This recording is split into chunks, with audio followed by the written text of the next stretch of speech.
All right, Nick. Key Brian Hayes, once again, in the later stages of a baseball game, gets a call that doesn't go his way while at the plate. And 4-4, man on first base. And I think that hit him. Hmm?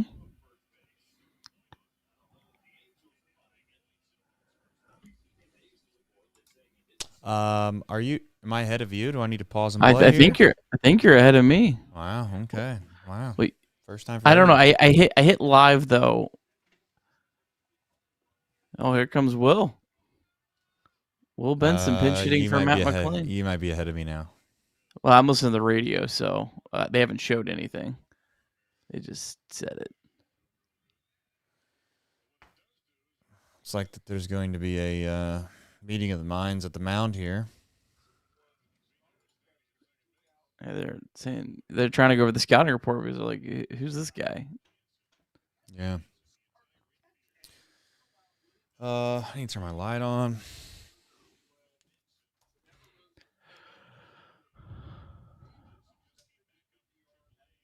All right, well, save the season again, buddy. All right.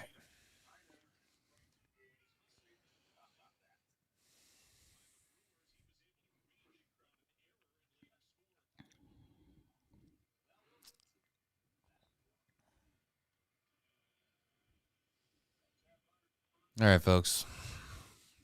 Likes.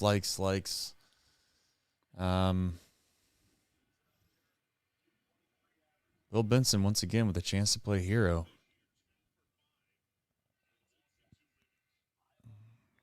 Nick, I have not seen the 0-0 yet. Ball one outside. I already saw it. So I guess I'm ahead of you now. Hold on, I'll try to. I got to get us up on Twitter.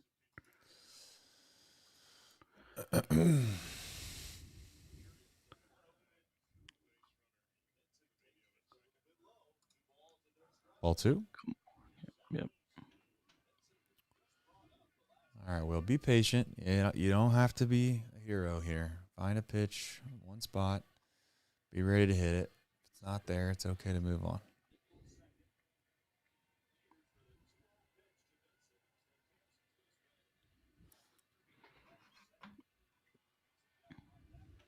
Do you see Trevino? Trevino's leading off. You missed the window. All right, I got a pitch clock. I paused it on 5. It's quick. 8, it's quick. 7, 6, 5, Okay. 4, 3. Pitch. Oh, that was almost looked like a vintage Benson pitch, if we're being honest.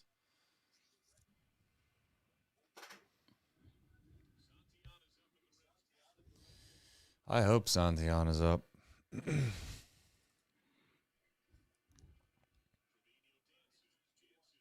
All right, good take. Let's be patient, Will. You have to be a hero here. Stay within yourself, buddy.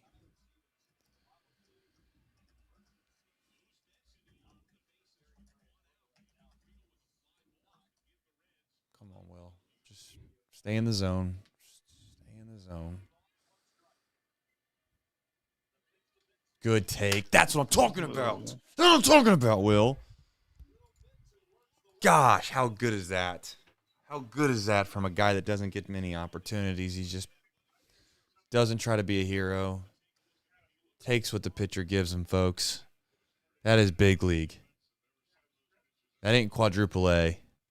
That's big league. First, that wasn't his first plate appearance. What's wrong with him? Is he hurt now? They're going to bring in a lefty? He's faced 4 hitters. He has. He can come in. I'm just saying, do they have a lefty ready? And if he's hurt, then they didn't have to have a lefty ready is what I'm getting at. Because he's supposedly, if he's hurt, they have all the time they need to get ready. No, we're the man. All right. I got a feeling. Can I call this before, Nick? I got a feeling we're going to do something. I'm not saying stupid. It's going to be a little unorthodox. Like I have a feeling that this is the type of situation where Friedel's just going to try to bunt and do something goofy with the bases loaded. I'm just saying, like, it feels like a drag bunt situation. I don't know. I don't love any of that. It could work if he does it perfectly, but if it doesn't work, we're going to be sitting here wanting to throw things. Please tell me that's deep. That'll work. That should work. Everybody make sure you tag. You got plenty of time. Plenty of time. Oh, He's there. He's there. All right. Boys, that is team baseball. Team baseball. Love that.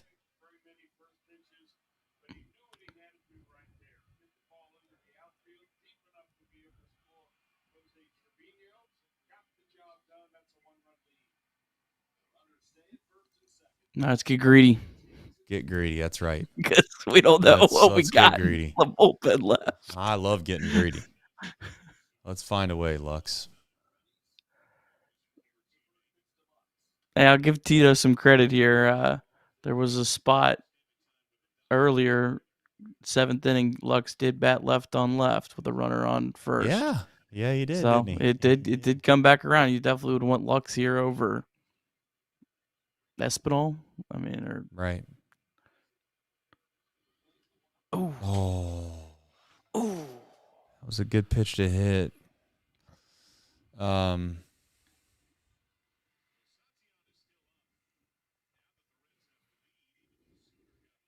is on the looks like Reds bench? it's Santi. Stevenson's hurt, right? Who Stevenson's else? apparently getting put on the IL. That's what I'm saying. So who else do they even have? Espinal. That's it. Steer got put in the game. Benson got put in the game. I think that's it. Am I missing someone? No. And Espinal's about to come in the game.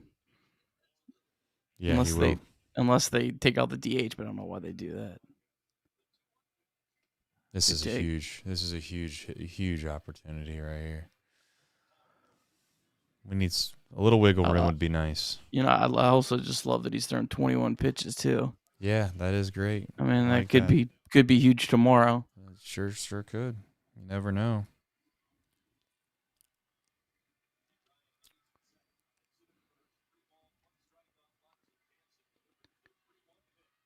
Yes, sir. Yes, sir. Yes, sir.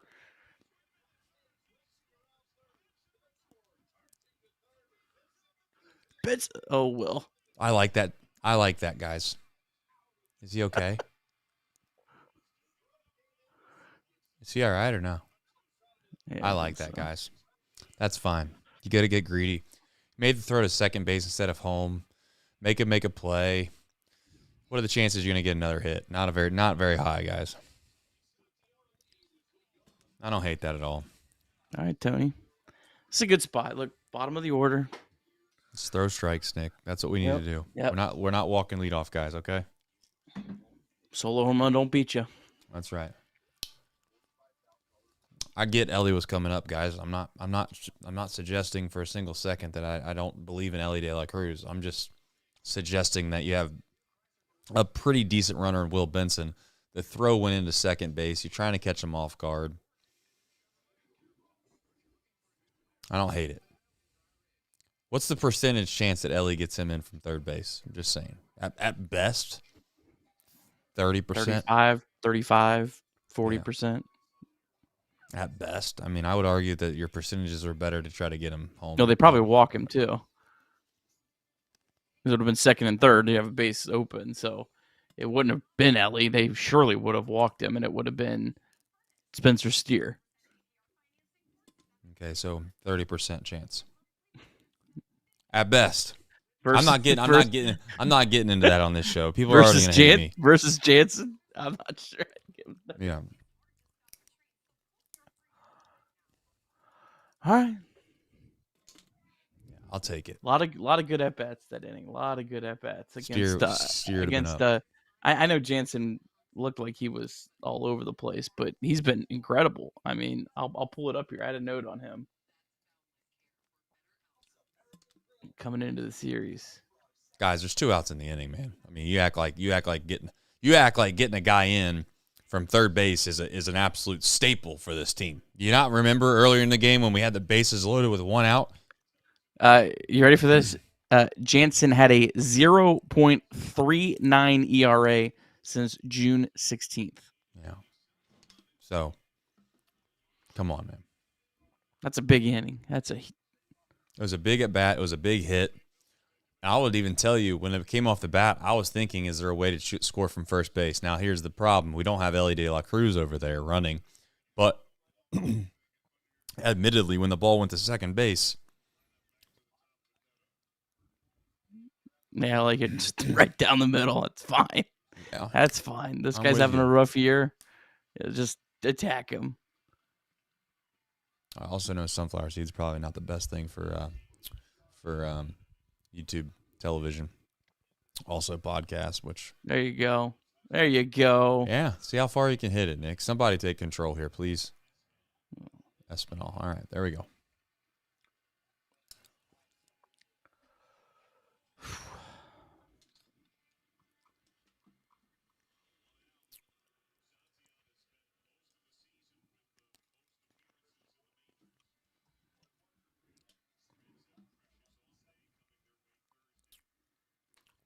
Come on, bro.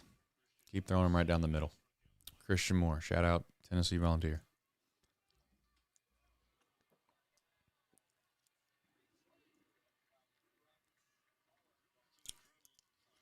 So Pagan's now gotten how many days off in a row?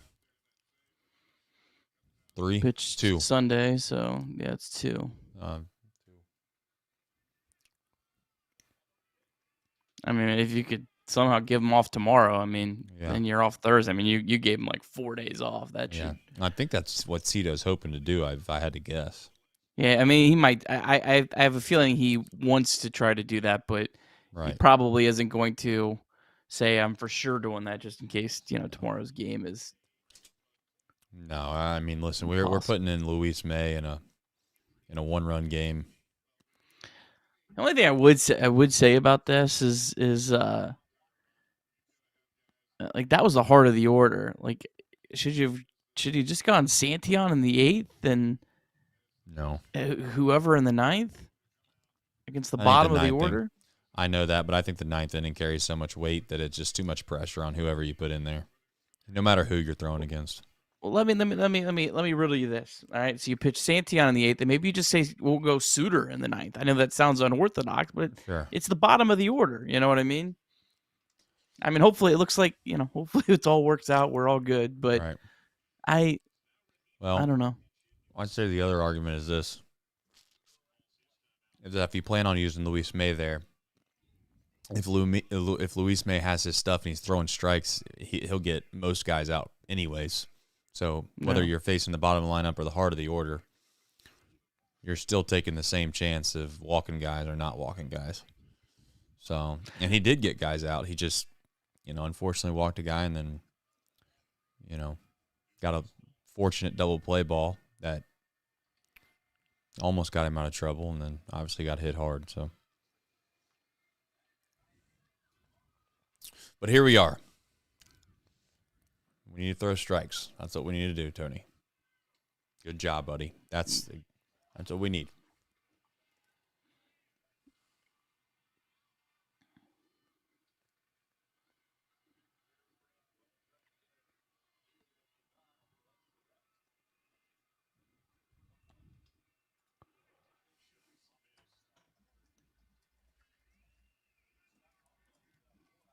Kind of hard. Kind of get hard to get upset at this home plate umpire because he's helped us out a little bit too.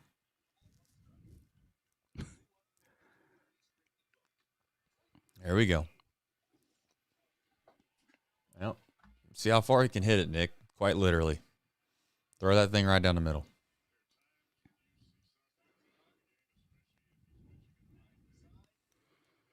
Strike. Come on. We're not walking the 9-hole. Well, and their leadoff hitter has 20-something home runs too. Yeah. So Let's just throw the ball right down the middle, Tony. I know it's easier said than done, but literally. Middle. Oh, thank you, Mr. Umpire. Thank you, Mr. Umpire. Thank you, Mr. Umpire. Nick, if this was in the opposite version and the Reds just had that happen to them, Nick would absolutely be screaming about ABS at the top of his lungs. He'd be waking up in his entire family right now. And he would be in trouble. But instead, we are all going to be very thankful on a night like tonight. You know what I'm starting to believe? I'm starting to believe in something called Reds magic. I really am. There's a lot of things that have gone our way this series that some would say a bad luck team wouldn't have happened to them. There's a lot of hard hit balls the first game. Luis May got absolutely saved by the bell with a nice, beautiful ground ball up the middle. We had a line drive out to first base, Nick, and we just got an umpire that called a ball a strike to end the game. And you know what? We're going to talk all about it here in just a minute. Hang around. Bench to bench. Change hit in the air to deep right field. Back goes Clemente. It's the save. He's done it. Get out of here, baseball. He scored. Oh, my God. Can you believe it? Johnny Bench has tied it up. The Cincinnati Reds win the World Series in 4 straight. It was a sweep. In the dirt. It's a wild pitch. Here comes Foster. The Reds win the pennant. Larkins won the game. That ball is fair. Cincinnati's ahead, 2 games to none. Welcome, Joe Randa to Cincinnati. Adam Dunn has done it again. Benzinger backing and calling, and the 1990 World Championship belongs to the Cincinnati Reds. Marty, yes. This is Adam from Milwaukee. Hey, Adam, how you doing? I'm good. How are you? Good. Do you think Scott Chatterbox is a good player? Dunn up there with the bases loaded, the outfield deep and around toward right, and the 1-0 on the way to the plate.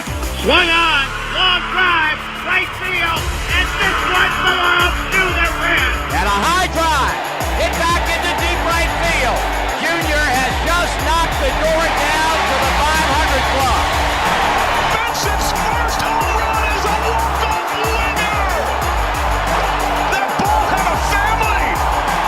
And De La Cruz is, oh my goodness, look at this kid run. My, oh my, that is a triple. Matt McClain's first big league bomb. Spencer Steer's first big league hit is a home run to straightaway center field. Joey Votto's done it again. The pitch. Votto swings high in the air. Right field. Yes! He pointed to the dugout to say, I told you. That is Joey Votto's 315th career go-ahead ribby. Only Johnny Bench had more as a Red. And I can't tell you how much it means to play in front of everyone here in Cincinnati as a Red. What a gift. What a tremendous gift. So thank you. Thank you. I think I can speak for all of Reds country. Joey Votto, thank you. High drive, left center field, racing back to the Laurent Bourgeois. The Reds are National League Central Division champions. In the air, left center field. Did he? He did! He did! Reds win! Line to right field. Genius, the first Red ever with 4 home runs in a game. Can you believe it? In the air, down the right field line, doesn't have a chance. The Reds have won on a 3-run home run on opening day by Ramon Hernandez. A strike away and out away is Homer Bailey. Ground ball to third. Frazier gloves. Throw to first, and Homer Bailey, for the second time in his major league career, has tossed a no-hitter. Oh, gosh. Oh, are you kidding me? Holy Moses, the second player in major league history to hit 7 home runs in the first 10 games. In the air, and the Reds win. What a dream beginning to the career of Jay Bruce.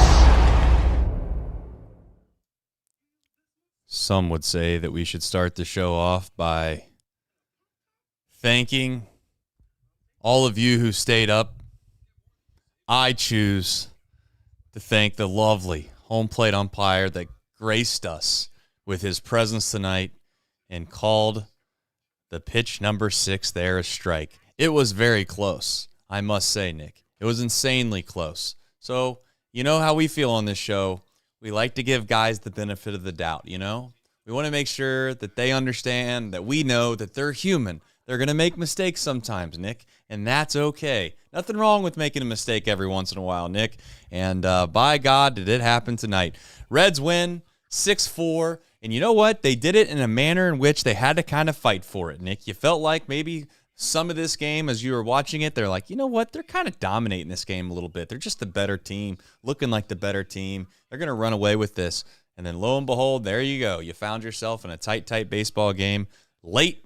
And, Nick, they found a way to get it done, man. It was another enjoyable experience with the Cincinnati Reds watching them. Yeah, I mean, like, the Reds have felt like they're the better team for, like, about 10 straight games now. Like, they won the last 2 games in Pittsburgh. They felt like the better team every game against the Phillies. Felt like they were the better team every game against the Brewers. Felt like they were the better team the first 2 days against the Angels. So, I mean, yeah, and they overall played very well. I mean, you know, you'll take the record. But yeah, I said yesterday, this week is all about just finding a way to business trip. It wasn't pretty. You should have won by more, but who cares? Yeah, I mean, they had some opportunities that we'll get to here in just a bit, and it felt like they fell right on their face by being able to kind of put the proverbial nail in the coffin. But give them credit. I mean, like I said, they give up the go-ahead, or not the go-ahead, they give up the late home run to tie the ball game, and you can kind of feel sorry for yourselves and go out there, and they had quality at bat after quality at bat, and we'll get into that here in just a minute with the box score recap. But some really encouraging things, in my opinion, that continue to happen with this baseball team, and they've won a series in L.A. Now the question is can we get greedy? The same way that we felt when Gavin Lux was at the plate in the 9th inning is the same way I kind of feel about this baseball team in general out here when they go to L.A., and then obviously they go to Arizona as well. So what can they do to kind of pad the stats, per se, in a time that you're playing some teams that, quite frankly, aren't nearly as good as the teams that you're going to be playing for the remainder of the year? So, Nick, any final thoughts here before we jump into the box score recap? I could do some supers, I guess, before we kind of get into the show. Anything that's top of mind? Nope. All right, let's do some supers then. Tim Barnes says, happy about the win, but think about where we'd be if this bullpen hadn't blown those games during the last few weeks. Not sure how to fix it. Yeah, if it was perfect, I mean, listen, I get the idea that the bullpen's kind of let us down a little bit here and there, but for the most part, the bullpen has been fantastic for what they were supposed to be all year long, right? Like, I think going into this season, if you asked most Reds fans maybe what area of this team you feel the least confident in, or what are you most concerned about, I don't know if it would have been offense. I don't think it would have been. I think it would have been the bullpen. Quite frankly, there was a lot of guys on this roster that you just thought, I don't know if they're big league. I don't know if they're big league talent or not. You know, I'm not trying to be rude, but if I told you Scott Barlow was going to be a really, really, really good addition, or a guy that you really are going to like out of the bullpen, you'd probably laughed at me. Yet we find ourselves here. Tony Santillan has been really, really good. And as much as Emilio Pagan has struggled a little bit lately, he has held down the fort at the closer role when we really didn't have a closer coming in this series. I must remind everybody, on opening day, for God's sakes, we had Ian Jabot trying to close it down. Now, I would argue that that's probably a bad decision, but we did have Ian Jabot trying to close the game down on the very first game of the season when everybody was available. So I give the bullpen some grace from time to time, but yeah, I mean, your point's well taken. If ifs and buts were candy and nuts, we'd all have a jolly good time. And if my aunt had, I won't go there because it's a kid's show, even though it's 12:19 in the morning. Ned Flanders says, this team made me drink all of my distilled used cooking oil tonight. I know where he's going there. It's my weekly Luis May hangover. Pray for me. Luis May is doing his best, man. We'll see if he can continue to kind of he kind of feels like almost like a non-polished version of Alexis Diaz, doesn't he? Anquilla the Great says, man, Angels half intentionally walk Hayes, a mediocre hitter, for McLean. So he can ground into a double play, and McLean is a low. Yeah, it's a low. How far he's fallen from 2023, we're going to get into that for sure on this show. Mason Taylor says, hey, Trace, to win 5 in a row, you got to win 3 in a row. Yeah. Well, I think there's a chance we can get to 5. There's a chance. Question is can they capitalize on some of these getaway games? That's been a concern of mine. It's always been kind of a thorn in their side, and it feels like in years past. This year, maybe not as much, but a huge opportunity certainly tomorrow. Jacob Doyle says 89 win pace since the 3-7 start. It's a big enough sample size to matter. Yeah, but they went 3-7 to start. That's the problem, isn't it? So we'll see. I mean, it's going to come down. We all can sit here and act like, that it's not going to come down to a game or two, but we know that it is. I mean, this thing is going to come down to, in my opinion, a 2-game window, which really is just one game. It's just a 1-game swinger, which is just insane to think that you play this many games in a year, and it's probably going to come down to 1 game, 2 games max. Ned Flanders says, can we say we stole that one? No way, man. I mean, did you watch Hunter Greene pitch, dude? I mean, come on. And steal nothing. I mean, if anything, the Angels stole the fact that they even made it close. I don't know. We had our purse stolen, but we caught him running down the street and beat him up. Yeah, I don't think we stole anything, especially when you factor in the fact that we had a huge opportunity with Matt McLean. Well, I'll start with Trevino. Trevino's up first, and then Matt McLean grounds into the double play. That was a massive moment in the game. They could have broken this thing open to where, I don't want to say the Angels would have quit, but I'd like to think the Angels probably quit, Here we go. Taj Simmons says, fireball shots for series wins, Trace. I ain't kidding. It's late night, too. I might do that at the end of the show because that'll put me directly to bed. Abinyaz Harris says 1-0 attending in 2025. Stoked for the Dodgers next week. I wish we could just go back to the Angels and play them again. Personally, I don't know if we can negotiate that with the rest of the league, but yeah, I mean, it's cool also that you're able to obviously to attend some baseball games in LA. I'm assuming you live out there. For Fort Worth Mountaineer says May showers bring 9th inning rallies. Nice to win, spite having Luis May inexplicably pitch to the heart of the order in a 1-run game. Nonetheless, sweep on deck tomorrow. Let's get it, fellas. Luis May has good enough stuff to not try to pitch around anything, in my opinion. The question is does he have the command to be able to execute what he's trying to do? And the issue is I feel like Luis May did not have that command. And I will also, Nick, give Trevino a little bit of credit. I'm not going to give him a ton of credit here, but he obviously walks the leadoff man. He gets himself down 1-0. He's not even remotely close to the zone. I don't know what Trevino said when he went out there, but he obviously calmed him down to a certain extent to where he was able to kind of get back and be competitive around the zone. And he gets a massive, massive double play ball, which we'll give McLean some credit for turning there. Or that was Espinal, wasn't it? I don't know who the hell it was anymore, to be honest. To be fair, I don't remember. I don't know who. But it was a big play up the middle to clear the bases and give them some credit. I mean, they hit a home run, man. I guess I know it sounds stupid to some, but Nick, I don't know how you feel about this, but like, if you were to tell me how do you want to give up a run there, would you rather a guy hit a home run, or would you rather Luis May kind of, unfortunately walk 2 or 3 guys, and then there was a ground ball that scores a guy, and then he strikes a guy out to end the inning, and you give up 1 run regardless? I don't know. I preferably just they hit a ball over the fence. Feels like they kind of earned it. Well, Luis May was almost historic in the minor leagues in terms of not giving up home runs. So that's pretty rare. He doesn't give up a lot of home runs. I think he went a whole season and a half without giving up a home run, if memory recalls, in the minors. So Adele put a good swing on it. Yeah, I'm with you. I'd rather him throw strikes, and if his homers become a problem, let's worry about that then, because we know the walks are a problem right now. Yes. Wendy Simo. I really wish that this would separate itself out at YouTube, but oh well. Glad Matt McLean can make the trip with the team to Arizona this weekend to go play in the complex league. 3 in a row, Trace.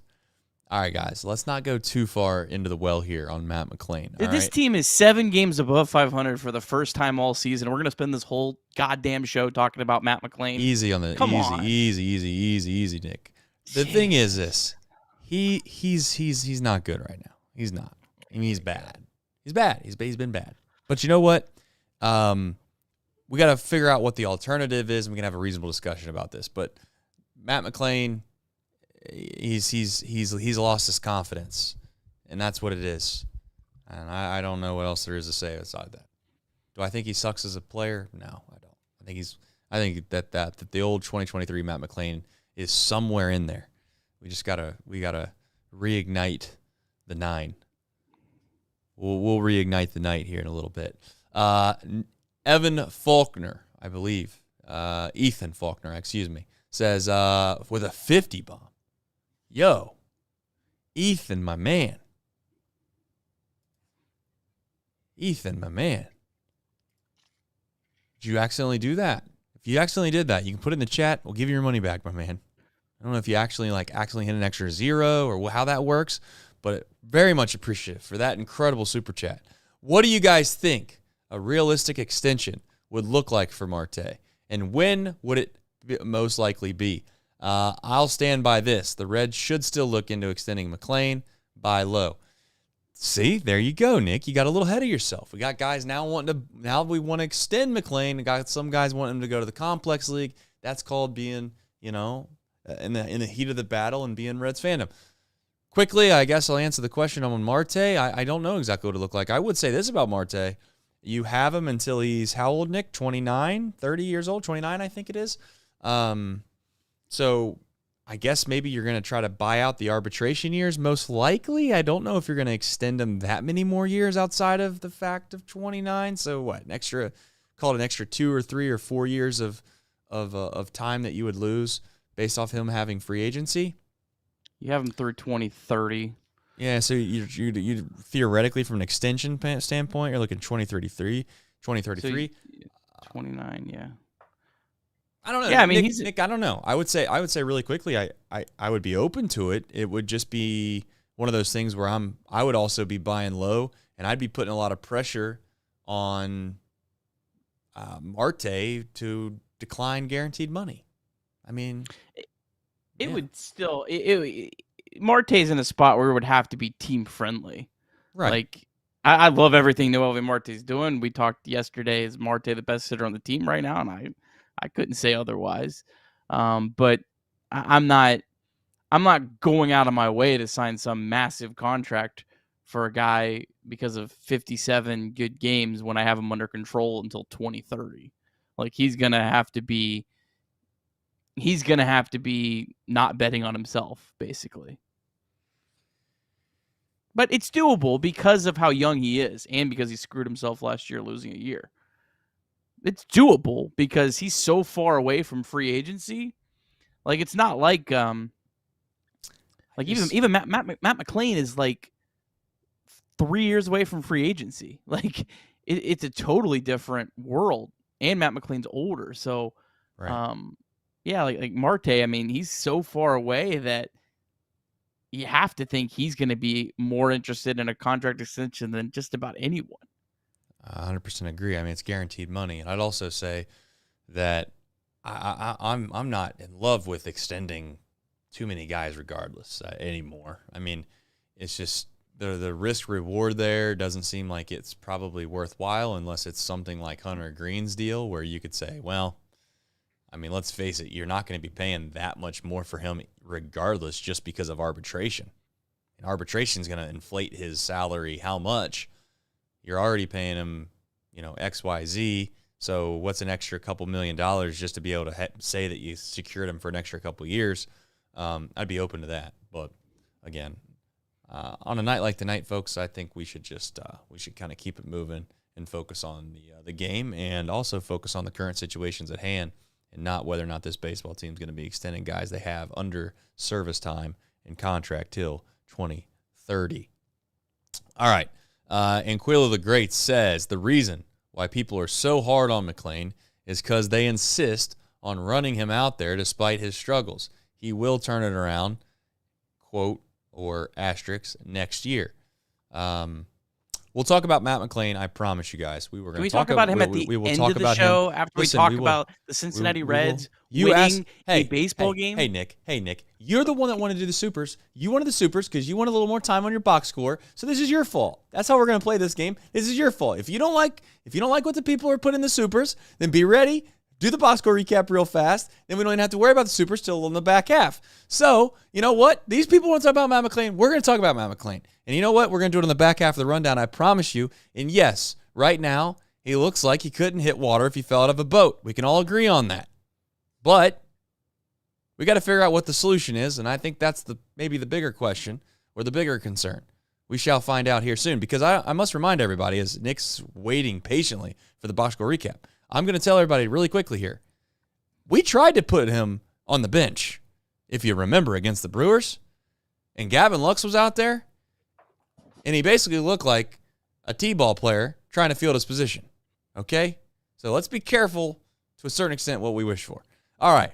Got the box score recap presented by Nick Kirby. He's patiently waiting by, and he is now ready to go.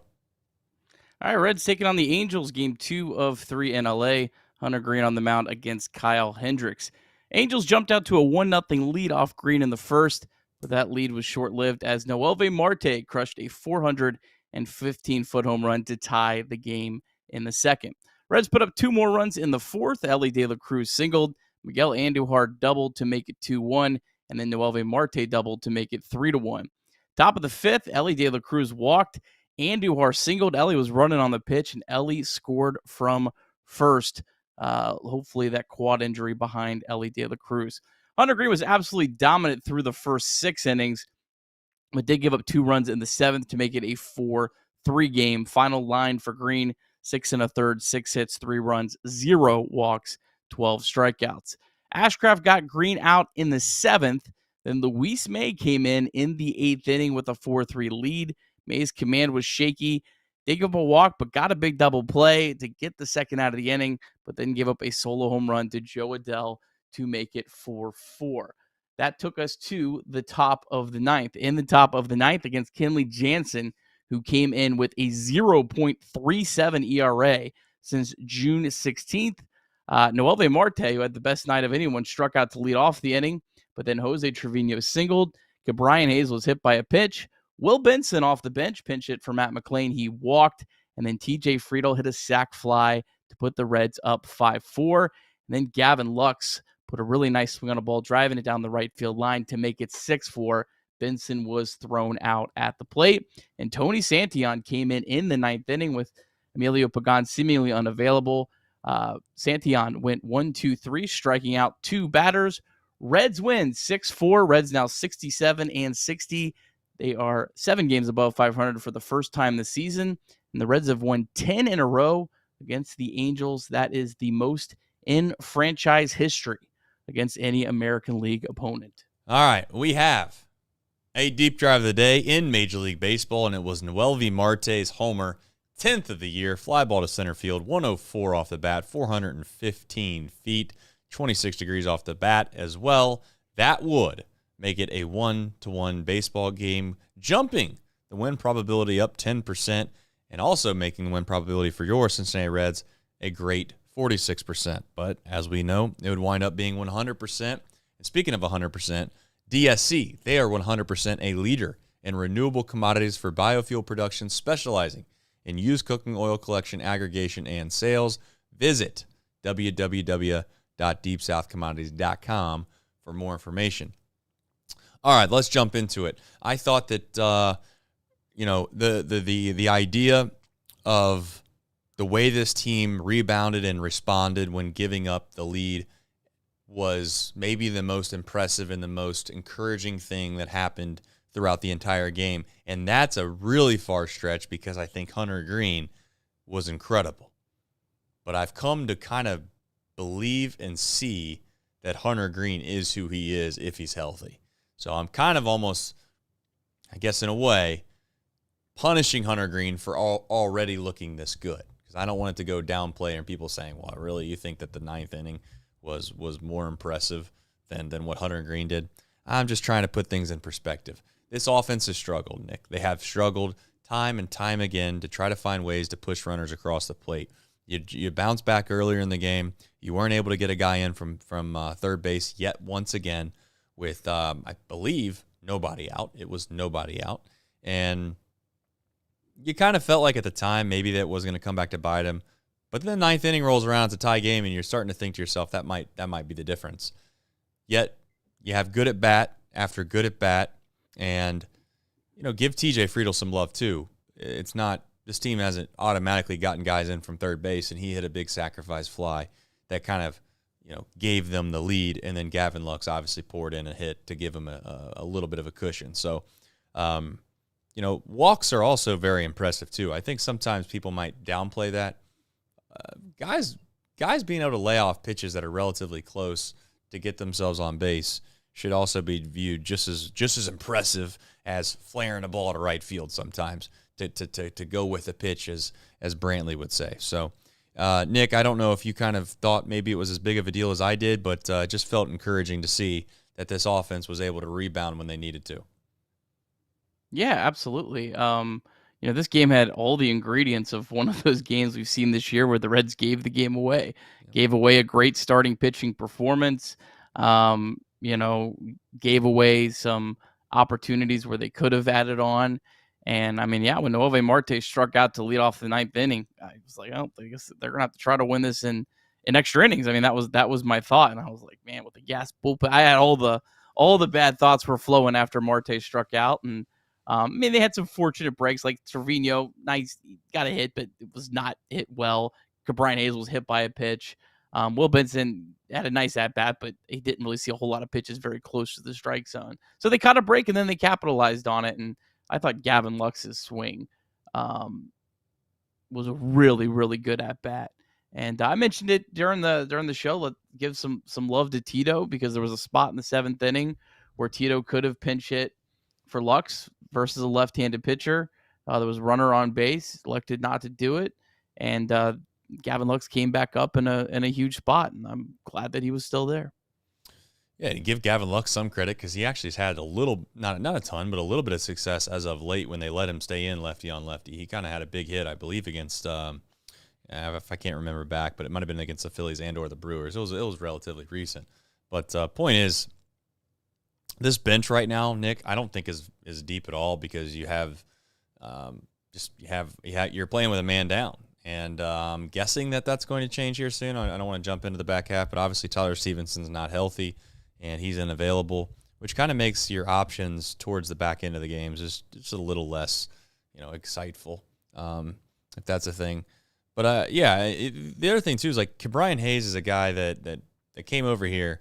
And quite frankly, I was expecting him, Nick, to be basically like a non-player character when it comes to offense. Like, he's just never going to help really do anything. And he's been the opposite of that. Like, he's had some really, really good quality at-bats, and he's had some big moments. And you know what I would even say? Yeah, he had a chance to kind of maybe seal the victory against the Brewers the other night and failed to do so because he struck out. But that was also a really tough at-bat from a pitch calling standpoint. Like, there wasn't too many strikes that he was thrown. So I'm just trying to kind of say, for the time that he's been since he's gotten here, I'll tell you right now, like, I have been more than impressed with him. And I guess I don't want to give him too much credit for getting hit by a pitch, but he also did get on base earlier in the game. So, what more is there to say outside the fact that they got the job done? And you mentioned it. Tito didn't go to the well and left Lux in there, and he delivered. And he has delivered lately. I mean, that guy he's not been as hot as Marte because of just the pop and the power, but he has been, can I say he's been as good as he's been all year as of the last few weeks? I don't know if that's the truth based off stats, but I would tell you that's how it looks. It's how it feels. So. Yeah, he's been good. I think Brian Hayes, like, when he came over, was just the impression was he's an automatic out, and he's not been anything close to that. So it was funny. There was a ball that was smoked down the line, And I was like, oh man, I can't believe Brian didn't get to that. And then I saw the replay. Like, it was like, there was no way he could have even come close. That's like how ridiculous of a level. You don't even think about like things like that with other third basemen up there. And he just changes the game. I think I watched the replays of his plays last night about 50 times today. Just incredible. And Matt Veskersion's just absolutely perfect reaction to it. Was priceless. But yeah, tell you what, the Reds trade deadline acquisitions, Trace. I don't know how many teams have had a better 20 days, 19 days since the trade deadline than the Reds, but Littell's been pretty good. Brian Hayes has been pretty good, and Miguel Andujar had another 3 hits tonight. Andujar has been insanely good. I mean, I don't know. I don't know if it can continue, maybe, but I'm not going to worry about that. I just feel like that's just setting yourself up for just trying to be miserable, right? It's like sitting here always thinking that the shoe's going to drop. It's like, well, I'm sitting here and I'm living in the moment, and it's nice to see that these guys that were added to this baseball team have genuinely helped them. Not like you're trying to convince yourself that they might be helpful here and there, like, they're, you know the old cliche terms, like they're a leadership guy, they're doing a really good job in the clubhouse. There's like, no, these guys are actually just helping us win baseball games on the actual baseball field, which is nice to see. I think if you could go back in time and you could have said, all right, you're going to get Miguel Andujar and he's going to do this, this, and this to the first 19 days of August, and it's going to get you from 3 games back to 1 game back, but he's going to completely tank the rest of the season. I think you'd be like, yep, I'll take it. Like, he helped keep you in the season and give you a chance down the stretch. So I don't want to say whatever he does the rest of the season is gravy, because I hope he continues to hit, but he's already, in my opinion, him specifically, he's already completely earned giving up your 22nd best prospect to just keep this season and this dream alive. Right. And I also add the fact that he doesn't look like it's a fluke. It really doesn't. Like, he looks like a quality hitter, man. I mean, he takes the ball the other way. He sees pitches. He's not like a free swinger guy that you kind of think, well, once the league kind of figures him out, he's got no chance. Like, I'm trying to temper my expectations to try to guard my heart here a little bit, but he has looked the part as well. I don't feel like it's a fluky thing. We shall find out, of course. Hunter Greene, speaking of not being a fluke, man. Every time he throws the ball like this, sometimes I'm like, man, can you throw the ball really any better than this? I don't know if you can. I mean, he's 101 mile an hour on the black, has control of the slider. I don't want to oversell what I saw tonight, but I mean, I genuinely think that for those that didn't get a chance to watch him, he looked absolutely dominant. I'll say it because I think that's how I feel. He looks so good that I could argue that he's the best pitcher in the entire league. Like, if you had this person's best and this person's best, you could make the case that Hunter Greene is just as good as anybody else when it comes to 6 or 7 innings of baseball being pitched.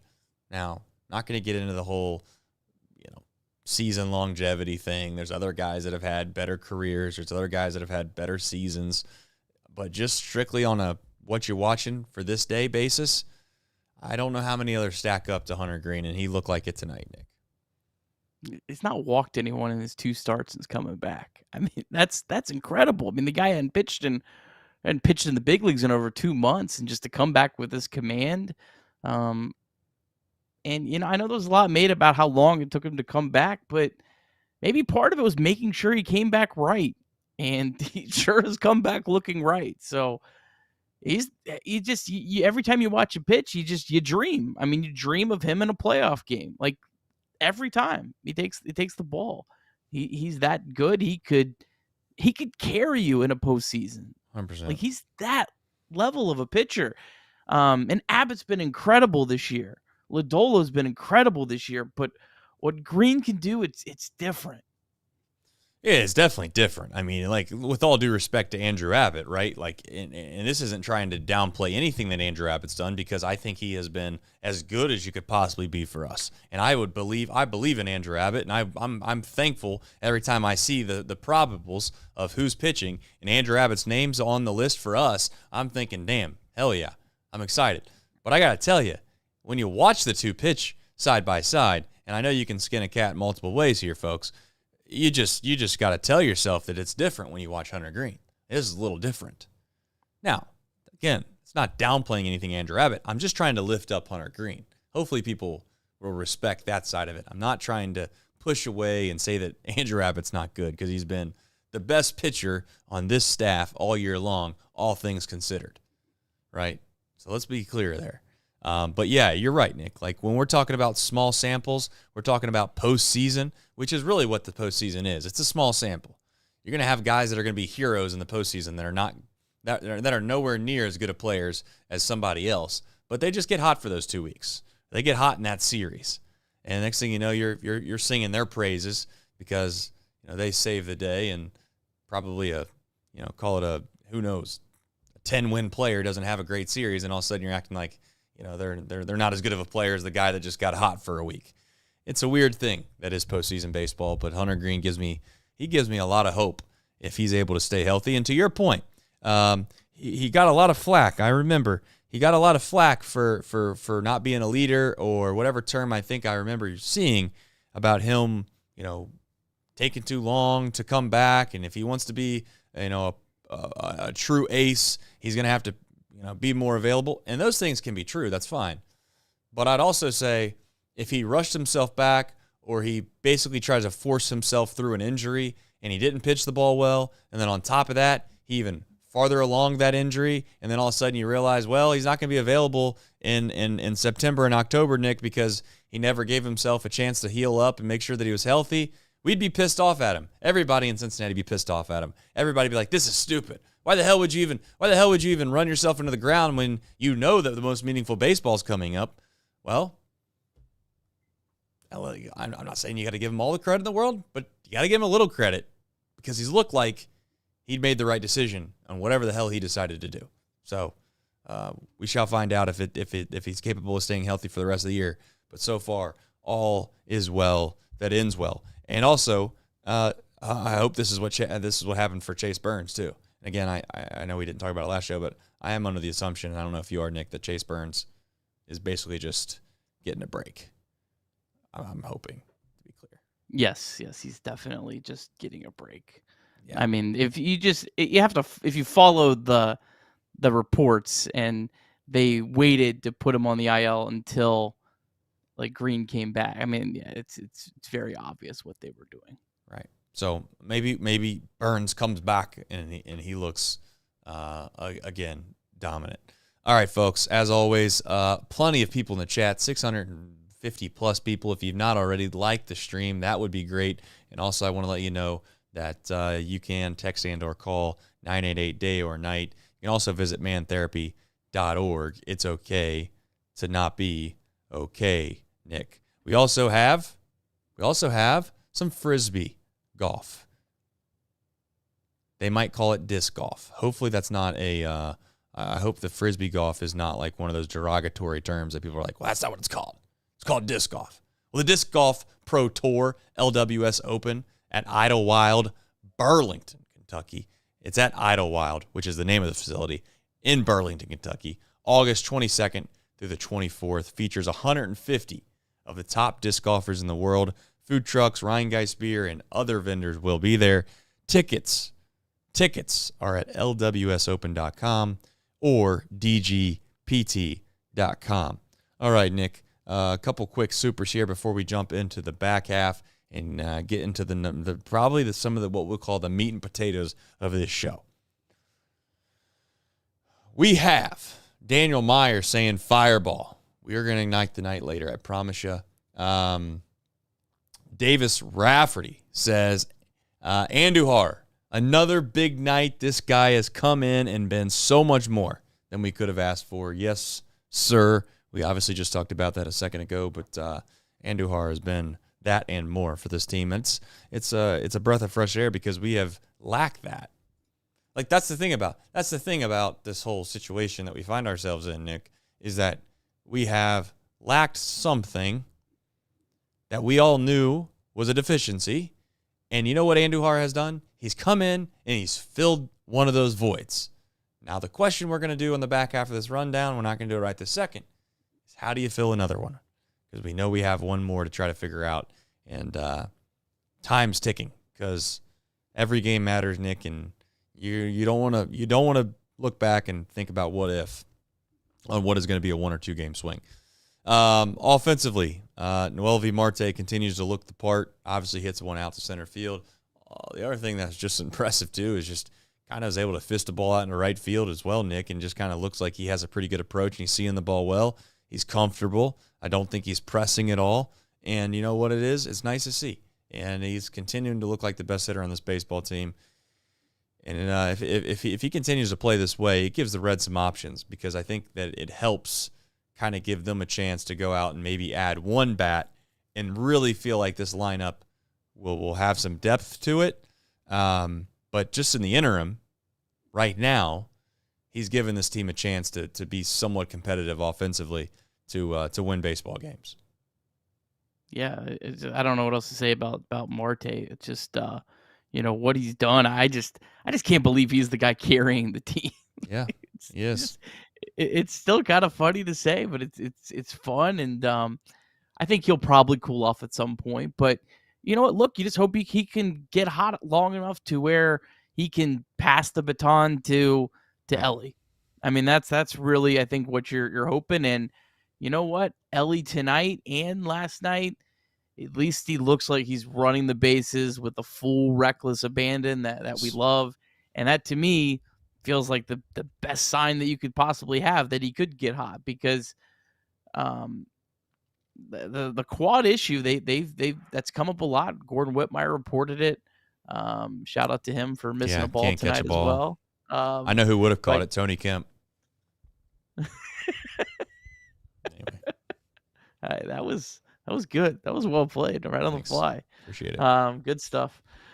But yeah, I mean, again, the quad's clearly been a massive issue for him all year, and the way that he ran tonight gave you hope that it's at least close to being in the rearview mirror.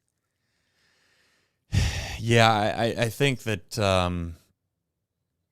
you got reminded tonight what Ellie De La Cruz is capable of doing, which is just purely an offensive machine if he can find a way to get on base. And if he's healthy enough to run the bases like he was able to do tonight, it just changes the game completely. It's kind of like a cheat code. It really is. I mean, just the fact that in 2023, for folks that, that maybe weren't paying attention on a daily basis when he came up, he quite literally gets on base and he steals on the first pitch almost 80% of the time. And if it's not the first pitch, he's stealing by the third pitch and he's safe what's felt like 95% of the time. You get on base on a leadoff single, and next thing you know, he's standing on third base, and you got two pitches in on the next hitter. It's just guys like him don't come around all that often that can really make that big of an impact on the bases. You'd like to think that they can make some impact with speed, Nick. He makes a whole nother level of impact. Like those 2 runs tonight. I know he was stealing on the one pitch that he was capable of scoring on from first base, and maybe that helped a little bit. But the other ball, I mean, it's just kind of like a middle gapper where, you're not totally sure if it's even going to be a double. You can maybe try to stretch it into a double. And in fact, it wasn't a double because they didn't try to stretch it. And he scores. Not easily, but he scores. Not even really where you got to, quote unquote, take a look at it on replay to see whether or not he was safe. That's how safe he was. Like, I don't know if people respect that enough. He scored both times, Nick, and it wasn't even really a close play. I mean, there was plays at the plate, but they were not close. So that's where when people think that we're being homers or biased to Ellie, that's kind of where you lean on because you know somewhere that exists. And that is so much more valuable than anything that you can kind of put a finger on that we have. It's like the ceiling of that is insanely high. And the question now becomes whether or not, Nick, like you said, is he capable of offensively giving himself chances to do that? Because that was been, I guess, if anything else, Nick, the issue for a long time. Yes, the quad's one thing, Nick, but the other thing is like he's got to find a way to get on base enough, and some of that's because he comes up with maybe two outs, and, with all due respect, in the first inning, he's got 2 outs and nobody's on and blah, blah, blah. But it'd be nice to see him get on base with less than 2 outs and start to create havoc like he was capable of doing tonight. I wonder if he is like finally 100% fully healthy. Maybe. If in September he starts taking off a lot more. Like I mean, clearly the quad was a major reason why he hasn't been as aggressive. So could he kind of be that? Could he say, you know what, for a month, and then if you're fortunate enough to get into the postseason, I'm going to kind of turn back on the Jets and kind of be that player we saw again? I don't know. It's something in the back of my head, at least. I would love to know if Marte can hit well enough. How long does he have to hit before Tito believes in him well enough to put him up like in a legit spot that's a run producing spot? And then on top of that, do we trust the fact that we can put Ellie maybe up one more spot to make what I feel like the first inning a legitimate, difficult inning? I'm not trying to be like overly crazy about the lineup, Nick, but I am saying in the first inning, if I felt like I had Friedel, Ellie, Marte, Andujar, that's not an easy situation to handle. It's just not. But it kind of feels like we let them off the hook. We've let them off the hook a long time this year, Nick, by having somebody, and I'm not picking on anybody to be clear, okay? I'm not doing that on this show. I'm positive about all our guys. I'm thankful the Reds are playing good baseball, so don't take this the wrong way. But it feels like we let them off the hook far too often this year in the 2-hole. We've put guys that really aren't great hitters there for far too long.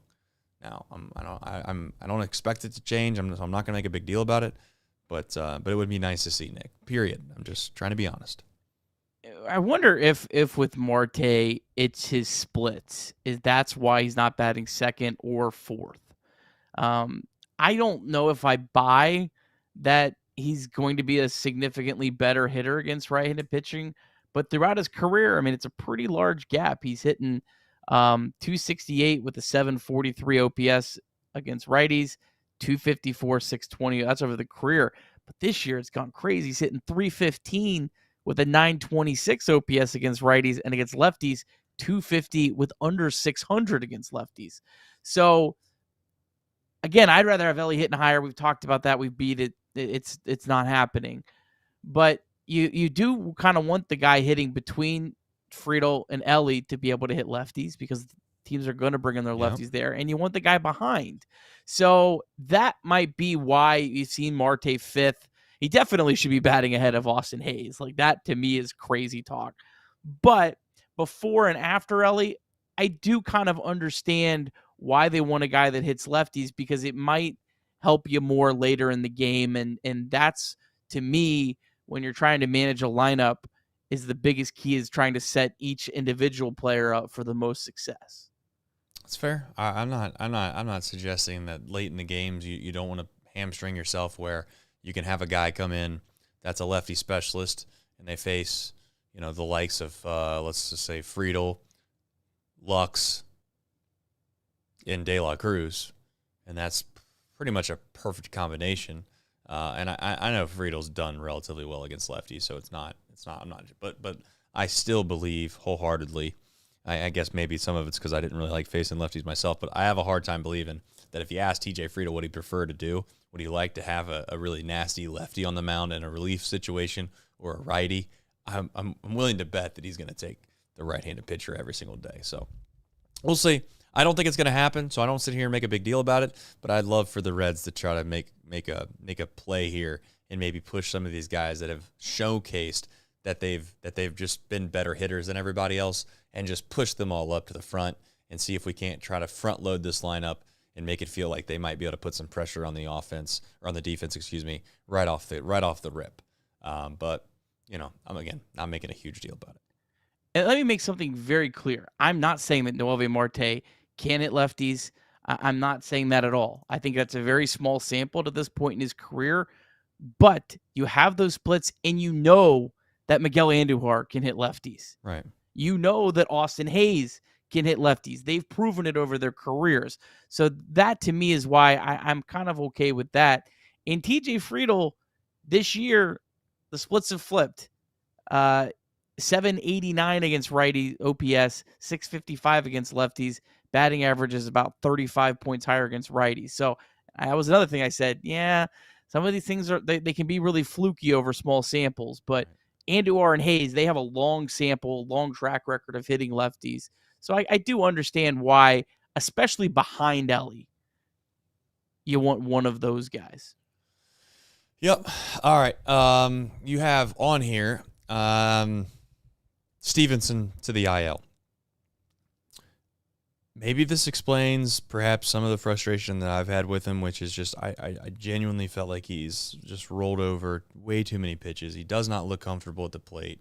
And I know that some folks are going to say that maybe look at this stat or that stat, and that's going to prove otherwise. Like I said, the guy, 6'4", 225, and I really don't think that he has a whole lot of pop in there more times than not. So maybe this is part of that. You never really know. Spencer Steer's a guy that I was obviously completely down and out on for a long, long time, and turns out maybe the reason I was out on him was because he just wasn't healthy, and it does leave some kind of big question marks now, Nick, if we're being completely frank, about what the backup situation looks like. I know Banfield, I think is the kid's name, wasn't having the greatest of years, but what are you going to do, and how long do you feel like this kind of might last, Nick?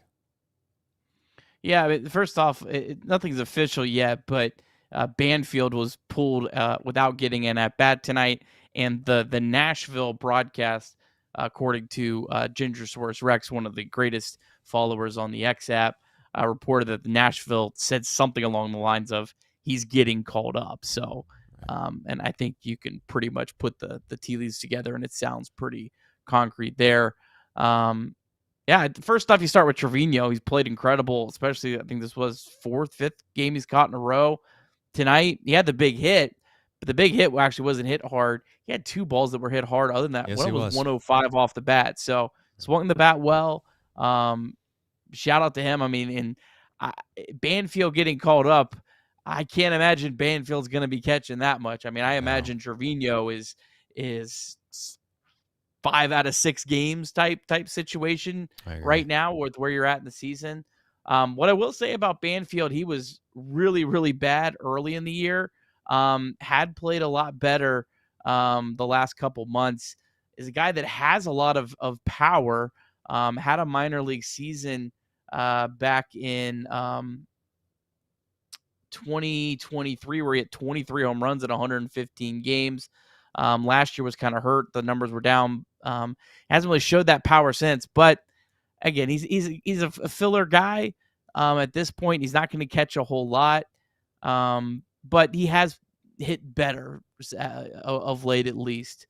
But yeah, I mean, I think it's the Jose Trevino show. The thing I'll ask you is there's a lot of contention about like the Reds waiting to put Stevenson on the IL. I feel like with a catcher, it's way different than like, say this was, I don't know, pick an outfielder. This was Gavin Lux or this was Austin Hayes. Those guys, I'm way more like just put them on the IL. It is what it is. With a catcher, you have to make a 40-man roster move. You also, like, you're not taking Trevino out of the game. So it's not like it's a guy that you're going to be pinch hitting for. It's not like the guy you're bringing up in Banfield, you're going to pinch hit for anyone else either. So I don't really have an issue if they thought, and they showed Stevenson on the broadcast yesterday, if they try to show as many angles of him, like, I don't know if he's warming up a pitcher or something. And so yesterday he had a glove on and looked fine. I'm assuming at some point today, though, there was a setback. Yeah, I really don't know enough about, obviously, the injury situation and whether or not he was capable of coming into the game if something happened to Trevino. Maybe they were just bluffing there and hopefully making it seem as if that was the case. Not to think that he was going to pinch hit anyways, but you know how these managers are. I harken back to Brian Price getting pissed off about the beat reporters back in the day when the Reds had beat reporters that were reporting on things. Well, I'm just being honest. I mean, did you know G-Dub was out in L.A.? I didn't know. I didn't know he was there. Did you know that? I didn't know. I mean, anyways, beside the point. Where was I going? Brian Price was upset that they were letting in. They were basically hinting at the fact that Devin Resurreca wasn't going to be available that day, and it's like, really? That's what we're getting super upset about, because you think that the opposing manager thinks that maybe Devin Resurreca can hit. So who knows? Maybe they wanted to make it seem like I support Brian Price. Yeah, I support Brian Price. I get it. But my point in saying that is just that maybe they didn't want people to know that Stevenson genuinely couldn't come in at all. So who knows? At the end of the day, Stevenson's going to go to the IL. Question is how long, what's the injury, and whether or not it's a serious situation to where is he out now for the rest of the year.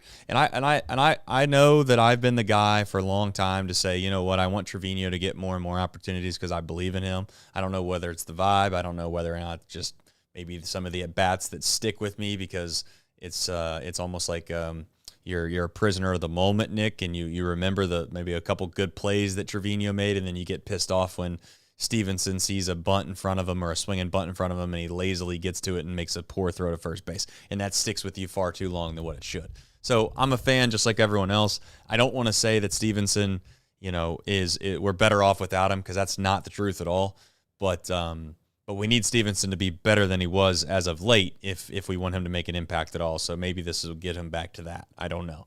I think, outside of that, Nick, I don't know if there's really anything else I had to say about Stevenson outside that now it's a waiting game to see what they say his timetable is going to be.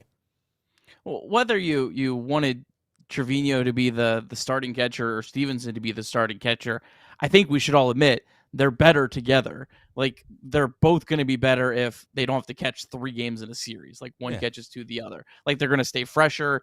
Every part of them is going to be better in whichever role they're in. So, the good thing is that Trevino didn't have to catch a ton this year. Like, I mean, and so like he should probably be a little bit more fresh than a typical starting catcher, which I'm going to call Jose Trevino. I'm going to call Jose Trevino and Tyler Stevenson both starting catchers, because I think there's a lot of teams across baseball that would love to have either one of those guys be their starting catcher.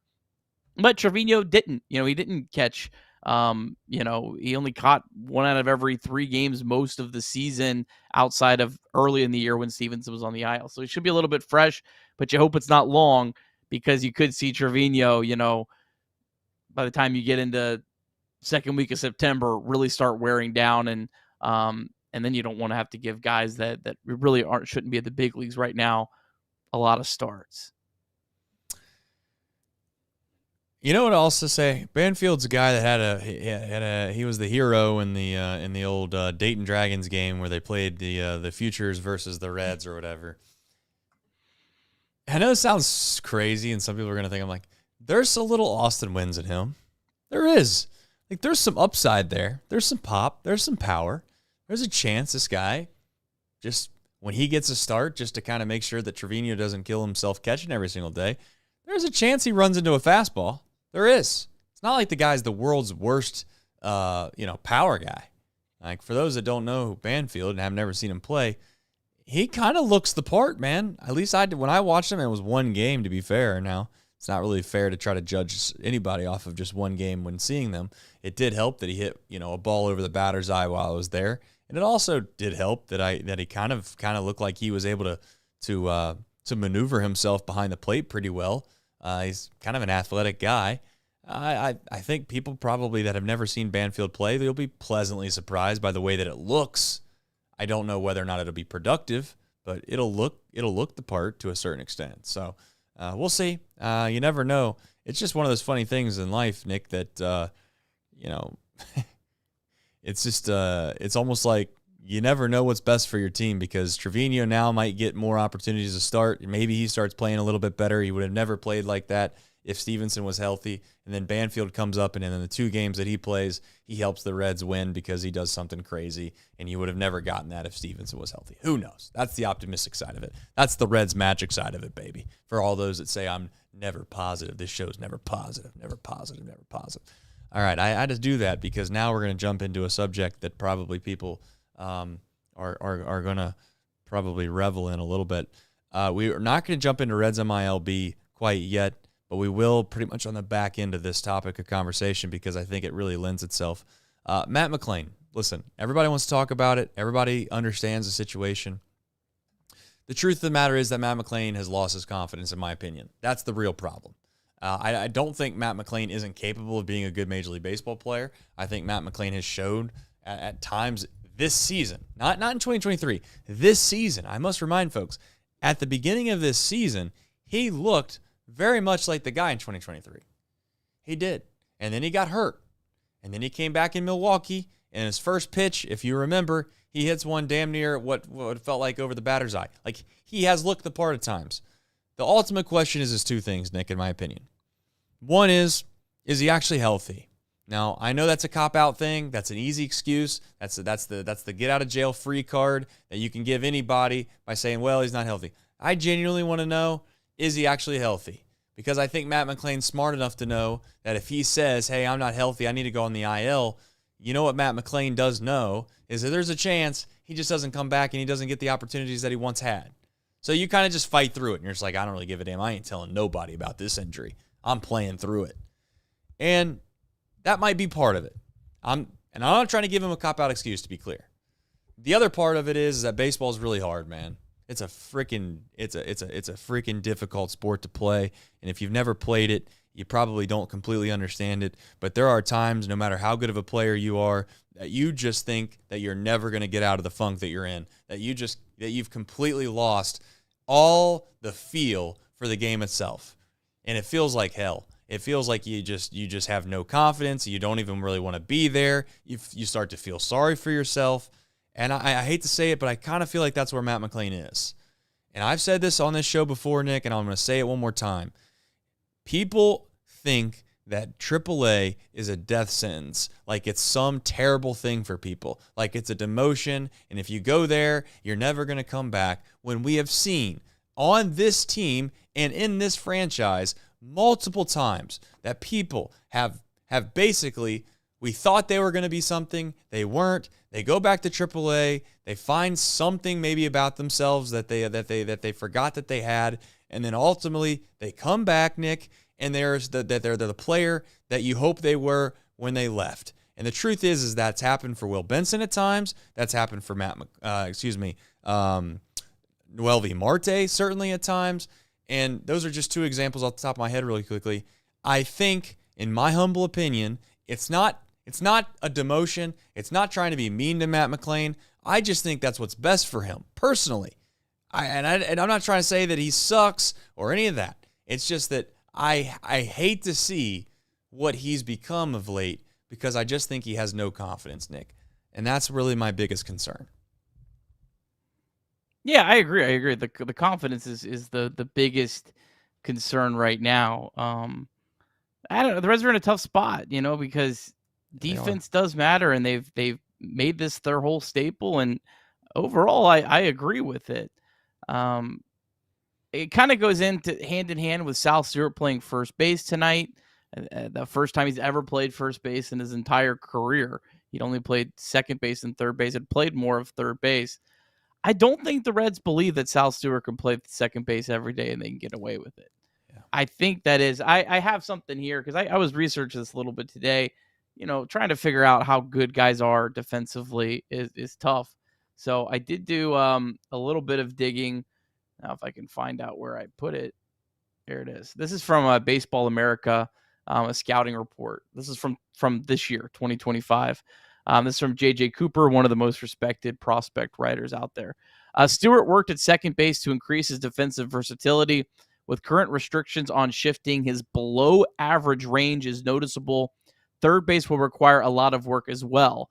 Adequate hands and feet and fringe average range to go with an above-average arm, but his body control and first step limit him. So, to me, when you read that report and you see kind of the fact that the Reds have not just played him every day at second base, it makes me think they don't feel confident in him playing second base every day. And, I mean, to be honest, like, I think if what I've read on Stewart, the people I've talked to that I trust on Stewart, I think if you'd be better off probably playing Gavin Lux there every day, which doesn't really excite me either. Made a really bad play that hurt you a lot on Friday against the Brewers. Also hasn't played second base most of this year, so it's kind of a position that he hasn't got a lot of reps at. And I know he had good defensive numbers early in his career. He had solid above average numbers at second base. Camp was a shortstop too. Let's not forget that. But last year, he was -2 outs above average, -2 defensive runs saved, and that was his first year coming back off of a major injury. So I don't know. There's not a good solution here. I think that I guess you maybe you hope you send McLean down to AAA for like 2 weeks. You need Matt. The Reds' best option is Matt McLean to get right, and it's not even remotely close to any other option. So I guess maybe you send him down to AAA for a couple weeks. You pray that he can get right, and you call him back up, and you do a Lux Espinal platoon. But from what I'm reading and what I'm seeing on Sal Stewart, it just doesn't. And what you're also seeing with where the Reds are playing Sal Stewart, it doesn't seem like that's an option. That's why I put out the post today, Nick. I need someone to explain to me what the logic is with Sal Stewart, because right now, clearly, if you need him in 2025, I don't think that the answer, the solution is for him to play first base. Based off of the previous actions I've seen all year, which is they like Spencer Steer to play there, based off of the way that they've kind of used him this year. I'm never going to buy into the idea, for those that are wondering or saying and maybe suggesting, that you put Spencer Steer at second base and you allow Sal Stewart to come up and play first base. That makes no sense, guys. Come on. You're going to take a guy that's proven that he's capable of playing first base at maybe a high level. You're going to move him to a position that he's incapable of playing at a high level, that he's already showcased. And you're basically just going to throw a guy at first base that you're not sure if he can play first base very well, just because you want to put his bat in the lineup that you're not totally sure can play at the big league level yet. That's just not going to happen. But for this team to make the postseason and this team to maybe make some damage, they can't have too many guys that are what we would call just defensive specialists. And the issue right now is, and again, this is a positive show, folks. I don't want people to think that I'm not to make this positive. I'm just being honest. Let's be real on this show. Let's tell the truth. Let's just try to call a spade a spade. Matt McLean right now is a defensive specialist in the lineup. Ke'Bryan Hayes is a defensive specialist in this lineup. Spencer Steer, to a certain extent, guys, at his position, is a defensive specialist at his position. Let me be clear. At his position. I'm not trying to downplay it. I'm not trying to be mean. I'm just saying that's the truth. And one of those is more than fine on a good team. Great team. Two of those, you can kind of say, well, we may be able to figure that out. Three of those is getting a little hairy. And I would even say, Nick, the fact that Stevenson's on the IL, and as you know, I've been a very much a Trevino guy. I would argue that even Trevino, you could maybe start to put yourself in a spot where you say, well, he's kind of more or less kind of a guy that manages a game. He's a little bit of a defensive specialist, and he's not really a guy that you can expect to get a lot of offensive power and or production from. Folks, that's 4 guys in our lineup that we're kind of having the same realm of conversation. And that's why the Reds have tried to steal a way to put Gavin Lux at second base and say, you know what, if he can just play somewhat defensively at even a little bit of a slightly below average level, we can do it. And they tried it. And they got snake bitten the very first time they tried it. So they just had a knee-jerk reaction. And I understand why. Tito was like, the hell with this, boys. I am not going to sit here and watch our playoff hopes die on the fact that we can't catch a routine ground ball and turn a double play. Because as one thing, Nick, that he has proven is that he's okay with giving up some offensive production if it means that they're going to play really good defense. The head-scratching moments is when you don't kind of put a defensive substitute for Gavin Lux in left field at times with Tito, et cetera, et cetera. So he's not been perfect when it comes to that. But that's the issue we find ourselves in. And I guess my question ultimately, Nick, is I need to see Sal Stewart play defense before I actually have an opinion on this. I don't know.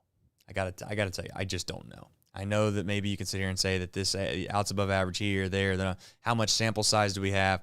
I don't know all of that, but I guess we have to trust the fact that guys that do see him every single day, they don't think that he can play at second base. And if that's the case, it almost seems like they're just preparing him for 2026, Nick.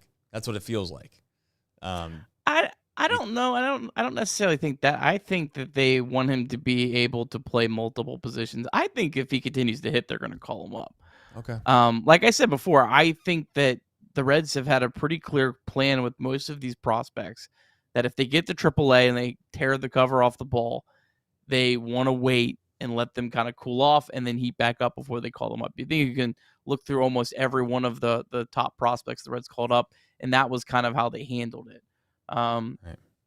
So I don't think they want to call up a guy on a heater and come to the big leagues and probably, natural regression, all that kind of stuff. So I think they're trying to basically make Sal Stewart on the fly Spencer Steer in 2023. I think that's you'll mix and match where you play him. Maybe like when Hunter Greene starts would probably be the best night to throw Sal Stewart at second base because he can strike out 12 batters, and your second base defense isn't as important for the first 6 innings, and you replace him late in the game. I think that's what I think they're doing with Sal Stewart at the moment.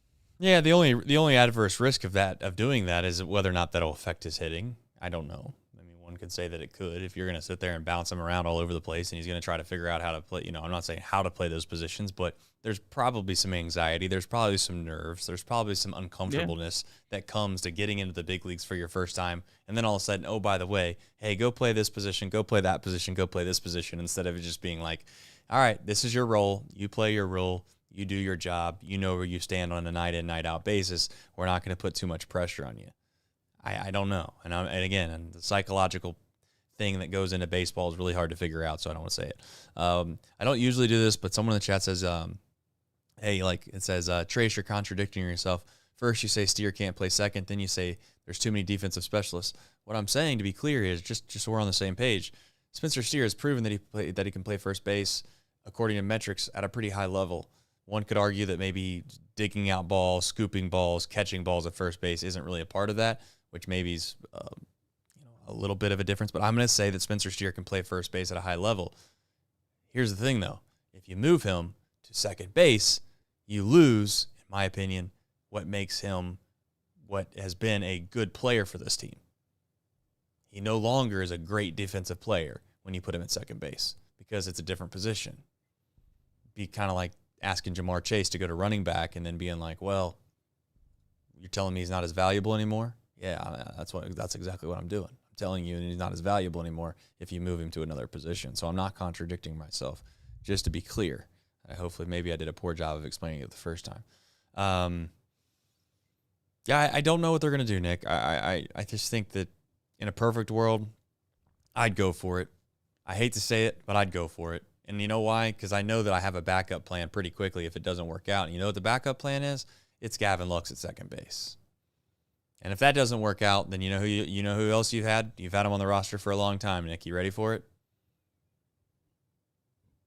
Santiago Espinal. And as much as we know that Matt McLain probably has a significantly higher ceiling than Espinal, the truth of the matter is that he's not showcased that, and we're going to get pretty much the same player that McLain and Espinal are, to a certain extent. I'm not trying to say that they're the exact same player, but you could say that they're relatively comparable to what they have been as of late. And you can even maybe make the case that if you give Espinal a significant amount of at-bats that McLain has gotten over the course of whatever you call it the last month, that even Espinal could maybe play at a better clip than McLain has played of late. I don't know. I'm not saying there's a perfect solution. Clearly there's not an easy answer, Nick, because if there was an easy answer, we wouldn't be having this conversation. It's like Ellie De La Cruz. We don't ever talk about who the hell plays shortstop on this baseball team, do we? We don't really ever talk about who the hell is going to be the center fielder because TJ Friedel's there. So we have an issue at second base. I'd go for it. I'd put Sal Stewart there and see how it goes for about a week and a half, 2 weeks. And if it goes really, really bad, I might make an adjustment before that. But you might catch lightning in a bottle, man. You might. And if you do, That could be the difference. And I guess I'm okay with taking my scratch off ticket there and seeing what happens. But to be fair to what you said before, I've never seen him play second base. So he might come up here for one game, and I'm like, yeah, I've seen enough. It's Gavin Lux. But we'll see. Tough spot to put him in too. If he's as bad as those reports, say, he's a guy that you are hoping can be a big offensive contributor on your team in the future. Bringing him up, playing him in a spot he's not good at, saying good luck, that's also not really setting him up for the most success. So I don't know. I'm almost, I almost would, if you're sitting Matt McLain down, I'd probably go Lux Espinal, and I'd be trying to get Espinal in there as quick as I can as a defensive replacement. I'm not a big I haven't been a big Espinal guy. Right. And I do think second base defense matters. It definitely and I don't think Steer can play second base. There's a reason they played him at first and left field. The thing that sucks is like it always turns into like, oh, we're hating on certain players because we say they can't play at certain positions. Like, I don't want it to come off that way, but like, I don't know. And I know Spencer Steer has said that his most natural position that he feels like he enjoys playing is second base. Jonathan India said that too. I don't know. Jonathan India said that he was a second baseman. I don't know if you guys have looked, but he's quite literally one of the worst defenders in the entire league. So, and the Reds are 7 games above 500, and the Reds going from one of the worst defensive teams in baseball to a team that at this point is well above average is a big reason they're 7 games above 500. I am not putting Spencer Steer at another position when he's played a specific position all year at a pretty high level because you're trying to make room for a unproven bat. Make that make sense. You're willing to take the risk on making your defense significantly worse at two positions. At 2 positions for the chance to get just a little bit better at the plate. That's come on, God. That's just we're being idiots here if we think that's the right play. Of course, it's not the right play. The right play, the right play, the reasonable risk reward play is to stick someone at second base that we're not sure if they're going to be able to cut it defensively, and they provide a little bit of offensive pop that we don't think that we're going to get from Matt McLain. Of course, if Matt McLain starts hitting the ball really, really well, this whole thing is a perfect solution, isn't it? But I just don't know if that's ever going to get there. And I really don't want to sit around and keep waiting and then miss the postseason by a game or two, and we have Sal Stewart that come up for the last week, and he looks like a perennial all-star. And again, to be fair, I don't want to put that expectation on him, but I'm willing to scratch the lottery ticket and just find out and see, because I know the backup Nick is not that big of a deal. You can stick Gavin Lux back there and pray that it's going to I think it'll get a little bit better than it did against the Brewers, Nick. I do. I don't think Gavin Lux that bad a defender. I agree with you. I think he was nervous. I think he knew the moment.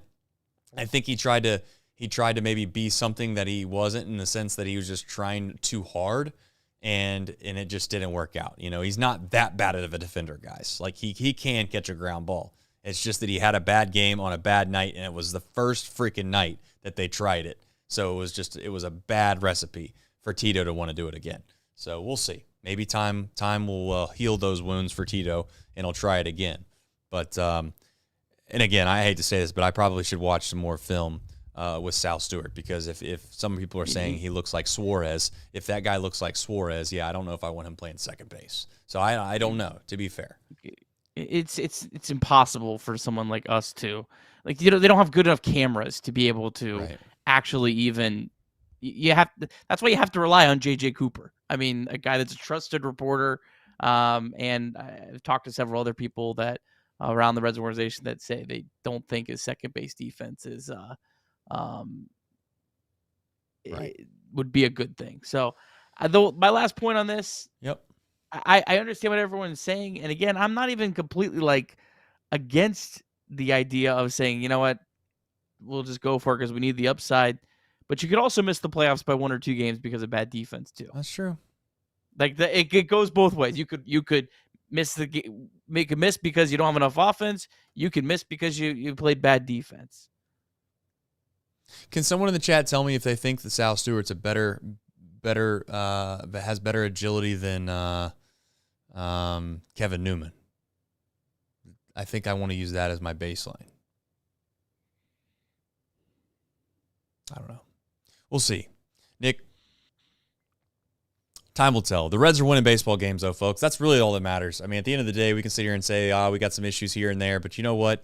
We got some guys that have risen to the occasion. And one of them is Noelvi Marte. Okay? One of them is Key Brian Hayes. One of them has been Andujar. Another of them has been Trevino the past few days. TJ Friedl had some big moments in this series so far. We've gotten some production, folks. We don't just accidentally win these games in the major leagues by happen chance. And as you said, Nick, the most optimistic thing maybe of all of them is that they've looked like they're the better team for what you just said, maybe 10 games. 10. They really have. 10 straight games. I think that is the real deal Holyfield. In fact, I would say that's the thing you get fired up on a night like tonight. Now, I can't scream and yell, but that gets me fired up. Because you know what? That is what a winning baseball team does. Is they don't maybe always win every single one of those games, but by God, they look the part. They look like they are one of the better teams in baseball, regardless of the result. You know damn well that the dam is going to break at some point for you if you play good baseball, and that's what this team has done. And they pissed away a few games against the Brewers. But they have a chance to get it all right back, don't they, Nick? I mean, they really, really do. They got a chance tomorrow to get a sweep, and then even more so, they got a chance to go in to Arizona and really lay what I would say is a huge haymaker to the Mets and put a significant amount of pressure on them this week to continue to have to win baseball games. So that said, we do have some Reds in MLB. I did kind of see a little quick glimpse of some things that went on tonight. So I'm looking forward to this Reds MLB, I must say. I can't believe it. I'll have to hear it with my own 2 ears coming right out of your mouth, Nick, that this actually did happen. But we'll start in Louisville. Nick, take it away. First off, shout out to Craig Sandlin. Help me get this in here because the game kind of snuck up on me here at the end. We'll start off with AAA. Louisville, they fell 7-3 to Nashville. Christian Encarnacion Strand hit his 7th home run. CES had been really struggling, 2 for 23, only 1 extra base hit over his last 7 games, but hit an absolute bomb, 105.8 off the bat. Also had another ball hit 105 as well. Sal Stewart was 0 for 3 with the walk. Hector Rodriguez 0 for 4. Resigns also 0 for 4. Blake Dunn on base 3 times. I tell you what, I don't know how much I believe in Blake Dunn, but the guy has been an on base machine. Hit a ball 108 off the bat tonight. We mentioned Will Banfield was pulled from the game. I expect he's probably going to get activated. Seems like the Reds always have these injuries while they're on the West Coast, have to fly cries across the country. On the pitching side, Lyon Richardson threw a perfect inning. Good for him. He had really struggled since getting demoted, had allowed 2 runs in the first 3 games, but back-to-back good outings from him. 0 walks and 4 strikeouts over his last 3 1/3. Sam Ben-Schuster threw a scoreless inning, and Reaver San Martin, got to give him some love. He retired all 8 batters he faced tonight, struck out 2 batters, now with a 3.14 ERA in over 50 innings this season. Down to AA, Chattanooga, they beat Biloxi 7-3. Lookouts now 61-49. Great day and a much-needed day from Cam Collier. On base 5 times, 3 for 3 with a pair of walks. Collier had been really struggling. He entered 2 for 39 over his last 12 games, so a big day for him. Edwin Arroyo 2 for 4 with a pair of walks. Leo Balcazar 1 for 5. Jay Allen 2 for 5. Ethan O'Donnell 1 for 5. And Austin Hendrick, he homered twice, 3 for 5. That was 13 home runs on the year. And Trevor Kunsel struck out the side in the 9th inning, lowered his season ERA to 1.79 in 40 and a third innings, 42 strikeouts this season. Dayton, they don't have a lot of good days like this, but they had a big one. They won 14-3 over Peoria. Dragons had 16 hits. Carlos Sanchez had a big day, 2 for 5, hit his 7th home run. Carlos Jorge 0 for 4 with a walk. Peyton Stovall, Reds 2024 4th-round pick, hit his first professional home run in his 70th game. So it's been a struggle for Stovall. Just a 172 career average so far, but had a big day. 2 for 5 with a walk as well. TJ Antone did give up his first run during his rehab assignment. He gave up a solo home run. Other than that, that was the only hit he allowed in his inning of work. And the Reds signed Alexander Vargas. He went 0 for 2. He was the Yankees' top signing in 2019. Yankees gave him a $2.5 million bonus. Hasn't worked out for him, but the Reds taking a chance on the shortstop. And down to Daytona, they fall 9-4 to Bradenton. The Tortugas, they had their 8-game win streak snapped, but they still have a 2.5-game lead for a second-half playoff spot. Alfredo Duno stayed hot, 3 for 5 with 2 doubles. Now hitting 340 with an OPS of almost 1,100 in August. He leads the Florida State League with a 422 on-base percentage and an 894 OPS. Tyson Lewis on base twice, 1 for 4 with the walk. Arnaldo Lantigua was 1 for 5 with a double. Kyle Henley, 2 for 5. He has a 372 on-base percentage in August as well. And last but not least, out in the Dominican Summer League, the DSL Reds won 5-1 over the DSL Royals Ventura. Jansen Martinez hit his 3rd home run. He has 3 home runs in his last 7 games. He is on fire in August. 500 on base percentage in the month of August. This was a guy, fringe prospect for the Reds, but started the year 0 for 22, so good to see him hot. And then the DSL Rojos fell 6-2 to the DSL Cubs Blue. Libertz Aponte walked twice. Gotta love the fan base, man. I tell you what, you get a couple of hits, you have a couple good weeks in the minors, boy, oh boy, you might as well be the next coming of Johnny Bench, and you got to get him up here quick. Shout out to Alfredo Duno. Look at you putting up some. No, that was Craig. That was Craig. Oh, that wow. was Craig. Big league Craig in the chat. I don't usually do the Dominican graphics anymore because they promoted all the guys to that Bridge League thing. So I don't really have enough guys to even fill it out. No. Shout out to Craig. There you go. Dominican Summer League. Not to be confused by the Dominican Winter League. Don't know if they have a fall or spring league, but not to be confused we should by start those one either. Yeah, who knows? Seems like there's a market there. All right, folks, we have more baseball to be played. Huge opportunity tomorrow. We have 560 plus people in this chat right now. I am absolutely amazed. Did they all fall asleep? 1:37 in the morning, folks. 1:37 in the morning. I can't thank you enough. If you haven't already, please like the stream. That is if you are still awake. Nick brings up a good point. That said, let's do the who, what, when, where, and why before we get on to igniting the night and sending this thing off into what I guess would be, well, not tomorrow, but just today. Nick, take it away. I got to pull up the pronunciation guide here first. Good luck. Yeah. All right. Well, I remember this guy. I can't wait to hear it.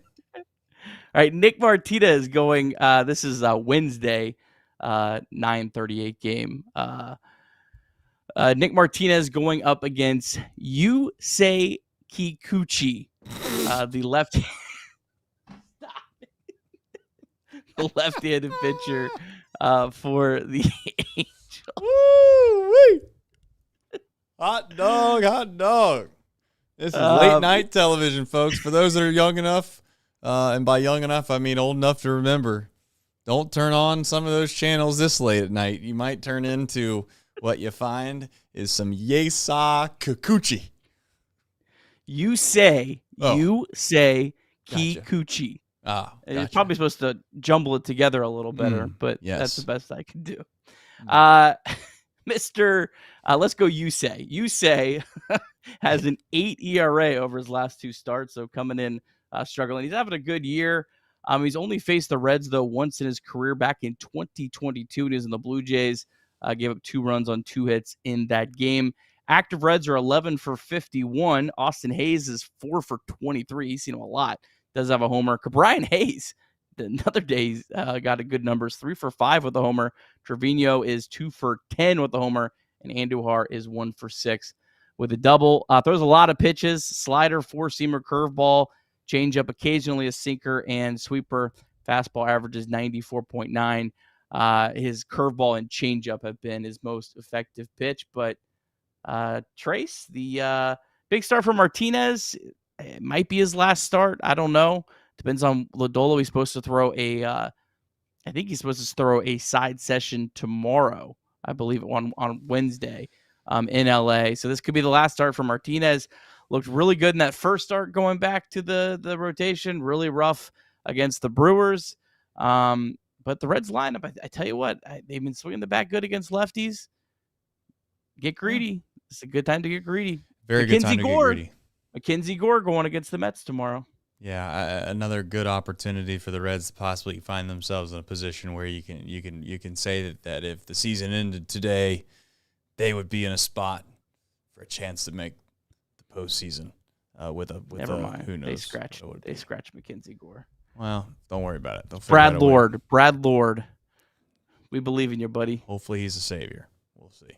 All right. I guess, realistically speaking, this isn't, a baseball team you should fear, but as we've said how many times on the show, you don't expect to sweep anybody. So whenever you do get the chance to do it, it's a great opportunity. And for a team that I don't think has won more series than they've lost, and by what I mean by that, to be very clear, is that this Reds team has lost more series than they've won. The crazy difference is, Nick, they quite literally have not been swept, and they have swept some teams. And that's how you find yourself 6 games over 500. Nick, huge game tomorrow. And it'll be another late night one. And I very much look forward to it. And I think that the Reds have a chance. They have a good chance. I don't want to say that they have a great chance, but they have a good chance to take care of business. And I feel like it'd be a big morale boost as they head into Arizona. 100%. Mackenzie Gore is going on Thursday. I forgot the Mets did not play on Monday. So the Mets will have a tough matchup on Thursday while the Reds are off. So you never know. Pick up a game tomorrow. You have an off day, Mackenzie Gore, and you go into the weekend holding a playoff spot. Let's dream. Wouldn't that be something? Let's dream. All right, folks. Hopefully you had some fun. I cannot believe that we did don't read the chat, Nick. It's pretty funny out there. You can't read the chat right now, Nick. It's not good. I will say, hour and 47-minute show, 500 plus at all times in here, up to 700, I believe, at one point. Over 200 likes the last time I seen it. Did I mention it's 1:42 in the morning? You guys are the best, man. You guys are the best. And yeah, you can sit here and say thanks for doing the show, this, that, and the next. The truth of the matter is that these shows are a little difficult perhaps on the schedule at times. But when you look up and you see the chatter, you see the fun times that are being had in the chat, and you see that there's 500, 600, 700 people in here joining with you after a big Reds win, that's really why making it an hour and 48 minutes doing a show this late at night is what I would call worth it. So, you guys want something, and I'll try to deliver it. This probably isn't the best decision for multiple reasons, but I'm already tired. This will probably put me directly to bed. But you know what? We'll ignite the night. We'll ride off into the sunset. We'll try to go play the Angels tomorrow, and we'll see if we can't find a way to win. As far as the dunk goes, listen, my son, he wanted to try to work on his putting. So he's got some crazy setup over here, and I'm not touching it, and I'm not moving it. So I don't want to hear any hate mail about cleaning your basement up, okay? This is me being a good father. This is not me not cleaning up my basement. Let's make sure we don't get it twisted. So no judgments, but it's that time to actually dunk a basketball, be an athlete. See you tomorrow, everybody.